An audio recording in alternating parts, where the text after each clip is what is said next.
నమస్కారం. ఇది భగవద్గీత 13వ అధ్యాయం. క్షేత్రజ్ఞ విభాగయుగం. నేనెవరు? శరీరము, ఆత్మనా? గీత 13వ అధ్యాయం లోతైన వివరణ. మనిషి జీవితంలో అత్యంత గొప్ప ప్రశ్న ఒకటుంది.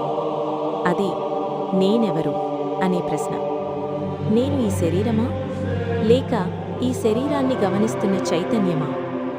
మనలో చాలామంది జీవితమంతా బయట ప్రపంచాన్ని తెలుసుకోవడానికి ప్రయత్నిస్తారు. కానీ మనల్ని మనం తెలుసుకోవడానికి ఎంత సమయం కేటాయిస్తామో?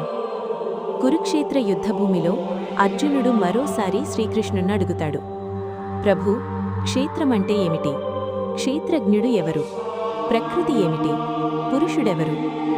ఇప్పుడు కృష్ణుడు అత్యంత లోతైన తత్వాన్ని వివరించబోతున్నాడు. ఈ శరీరమే క్షేత్రం. ఇదొక పొలం లాంటిది. పొలంలో విత్తనం వేసినట్లు మన కర్మల విత్తనాలు ఈ శరీరంలో పెరుగుతాయి. మన ఆలోచనలు, మన చర్యలు, మన ఆశలు ఇవన్నీ ఈ క్షేత్రంలో పుడతాయి. బాల్యం వస్తుంది, యవ్వనం వస్తుంది, వృద్ధాప్యం వస్తుంది, శరీరం మారుతుంది. కాని ఈ మార్పులను గమనిస్తున్న ఎవరో ఉన్నారు. ఆ గమనించే చైతన్యం, అదే క్షేత్రజ్ఞుడు. మనకు నొప్పి అనిపిస్తుంది అంటే నొప్పిని గమనిస్తున్న సాక్షి ఉన్నాడు. మనకు బాధ అనిపిస్తుంది అంటే బాధను తెలుసుకుంటున్న చైతన్యముంది. ఆ చైతన్యం, అదే ఆత్మ. శరీరం పుడుతుంది, శరీరం నశిస్తుంది, కాని ఆత్మ ఎప్పటికీ నశించదు. మన సమస్య ఏమిటంటే మనమే శరీరమని భావించడం. శరీరం బలహీనమైతే నేను బలహీనుణ్ణి అంటాము. శరీరం అందంగా ఉంటే నేను అందంగా ఉన్నాను అంటాము. శరీరం వృద్ధాప్యంలోకి వెళ్తే నేను వృద్ధుణ్ణి అంటాము. కాని నిజంగా మారేది శరీరం మాత్రమే, మారనిది మనలోని సాక్షి. కృష్ణుడు చెప్పే జ్ఞానం చాలా స్పష్టంగా ఉంది. జ్ఞానమంటే పుస్తక జ్ఞానం కాదు. జ్ఞానమంటే వినయం, అహింస, క్షమ, ఆసక్తి, అహంకారం లేకపోవడం. మనిషి నేను శరీరం కాదు అని లోపల గ్రహించినప్పుడు అదే నిజమైన జ్ఞానం. ఇప్పుడు ప్రకృతి మరియు పురుషుని గురించి కృష్ణుడు వివరిస్తాడు.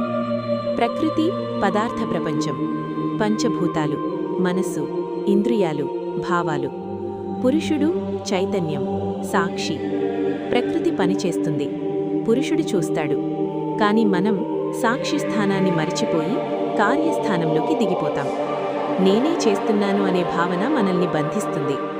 అసలు సత్యం ఏమిటంటే ప్రకృతి తన స్వభావం ప్రకారం పనిచేస్తుంది. మనలోని ఆత్మ మాత్రం కేవలం సాక్షి. సూర్యుడు మేఘాలతో కప్పబడినా సూర్యుడు మారడు. అలాగే ఆత్మ కూడా భావాలతో కప్పబడినా ఆత్మ మారదు. కృష్ణుడు ఒక గొప్ప రహస్యం చెప్తున్నాడు. అన్ని శరీరాలలో ఉన్న క్షేత్రజ్ఞుడు నేనే. అంటే ప్రతి హృదయంలో అదే దివ్య చైతన్యముంది. ఎవరినైనా ద్వేషిస్తున్నప్పుడు ఆ దివ్య చైతన్యాన్ని ద్వేషిస్తున్నాము. ఈ సత్యాన్ని గ్రహించినవాడు ఎవరినీ హాని చేయడు, ఎవరి పట్ల అసూయపడడు. బంధనమెలా వస్తుంది? ఇది నాది అనే భావం వల్ల, నేనే చేశాను అనే అహంకారం వల్ల. ఈ భావాలు ప్రకృతి ప్రభావం. కాని మనం సాక్షిగా నిలబడితే ఈ బంధనాలు కరిగిపోతాయి. ఇప్పుడు మనల్ని మనం ప్రశ్నించుకోవాలి. నేను నా ఆలోచనలేనా? నేను నా విజయాలేనా? నేను నా అపజయాలేనా? లేదా ఇవన్నీ గమనిస్తున్న సాక్షినా? ఈ ప్రశ్నకు నిజాయితీగా సమాధానం దొరికితే జీవితం మారిపోతుంది. శరీరం ప్రకృతి భాగం, ఆత్మ పరమాత్మ భాగం. ఈ తేడా స్పష్టంగా తెలిసినవాడు విముక్తుడవుతాడు. అతడు పరిస్థితుల వల్ల కదలడు. అతడు లోపల ప్రశాంతంగా ఉంటాడు. అతనికి భయం ఉండదు. ఎందుకంటే అతనికి తెలుసు, నేను శరీరం కాదు, నేను చైతన్యం అని. 13వ అధ్యాయం మనకు చెప్పే మహత్తర సత్యం ఇదే. క్షేత్రం మారేది, క్షేత్రజ్ఞుడు మారనిది. ప్రకృతి తాత్కాలికం, ఆత్మ శాశ్వతం. శరీరం పుట్టింది, ఆత్మ ఎప్పటినుంచో ఉంది.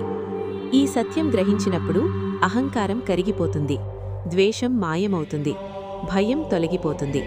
మిగిలేది ఒక్కటే, శాంతి. అందుకే ఈ అధ్యాయం మనల్ని బయట ప్రపంచం నుంచి లోపలికి తీసుకువెళ్తుంది. బయట యుద్ధమున్నా లోపల సాక్షిగా నిలబడమని చెప్తుంది.